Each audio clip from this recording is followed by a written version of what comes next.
Hello and welcome to Capital Online TV. My name is Anita Nderu and these are the stories making headlines. President Uhuru Kenyatta returns to the country Thursday morning to a grand opening and fanfare planned by the Interior Ministry. The head of state is returning back in the country after attending the status conference of his ICC case in The Hague, where his lawyers urged judges to terminate his case. Interior Cabinet Secretary Joseph Olelenku is inviting Kenyans to turn out in large numbers to welcome the president, who is expected to land at the Jomo Kenyatta International Airport at 8:30 a.m. In a statement, Lenku says the president's procession will pass through Outer Ring Road, Jogoo Road, Landis Road and Haile Selassie through to Harambee House. The head of state is in the Netherlands in his private capacity after handing over power temporarily to his deputy William Ruto, who is now the acting president. Kwa vile mmekuja kutuunga mkono na kuwa pamoja nasi. Lakini yote ni Mungu na sisi wa Kenya tushirikiane. Tunakupenda baba. During the status conference, ICC prosecutor Fatou Bensouda told the judges she is opposed to any attempt to terminate the Kenyatta case, saying they only require more evidence to tighten it before a trial can commence.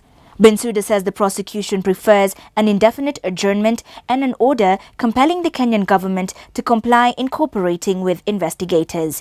Bensouda says their investigations will suffer irreparably unless the Kenyan government is forced to meet their demands to enable them prepare for a trial at a later date. In the closing submissions, senior trial lawyer Benjamin Gumpert told judges that they have incriminating evidence against Kenyatta, including calls from a known Mungiki member. Kenyatta's lawyer Stephen K, however, insists there is no need for any further adjournment because the prosecution has no evidence to try the Kenyan president.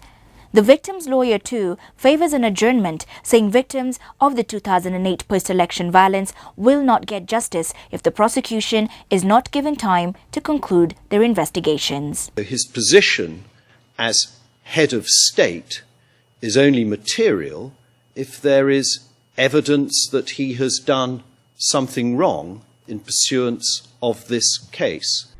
We could now imagine a further 6 months.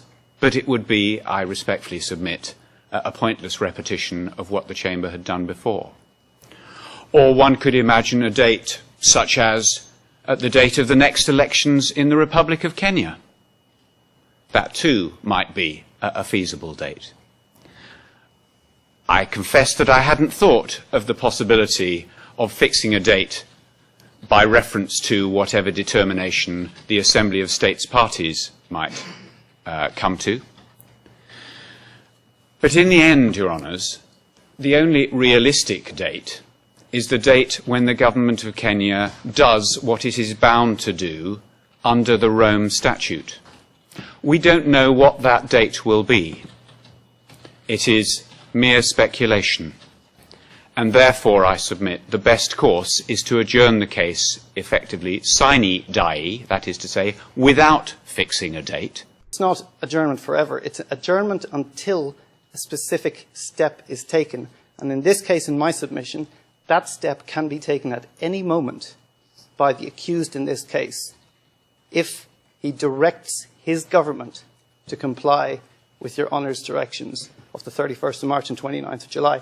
Another point I'd like to make is that if in a domestic jurisdiction an accused absconds from the jurisdiction, if he takes off to Spain or if he goes into hiding within his own jurisdiction.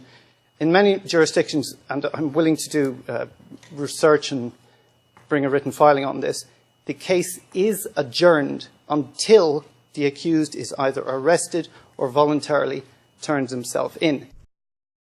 Machakos Governor Alfred Mutua now says leadership wrangles in neighbouring Makueni County is as a result of political forces who want a downfall of elected leaders there. Mutua, who held a meeting with his Kitui counterpart Julius Malombe, says unless remedial action is taken, the crisis, which continues to hamper development, will persist. Makueni Governor Kifutha Kibwana, who had been invited to the meeting, did not attend as he was said to be meeting lawyers to discuss the matter at his county. On his part, Malombe warned Makueni people may fail to get required services when the county leadership and the county governments are destabilized. The Senate Committee on Devolution, that is led by Elgeyo Marakwet Senator Kipchumba Murkomen, is also seeking spearheading initiatives to resolve the problem. Magavana wamekuwa wakisema ya kwamba kuna pingamizi sana kuhusu ugatuzi, kwa sababu watu wanataka tuendelee vile tulivyokuwa kwa miaka 50 tangu tupate uhuru. Lakini tunajua ya kwamba ugatuzi umeletwe ndio waokoe wananchi kutoka umaskini ambao walikuwa wamezama kabisa, na wananchi wetu ni maskini kabisa.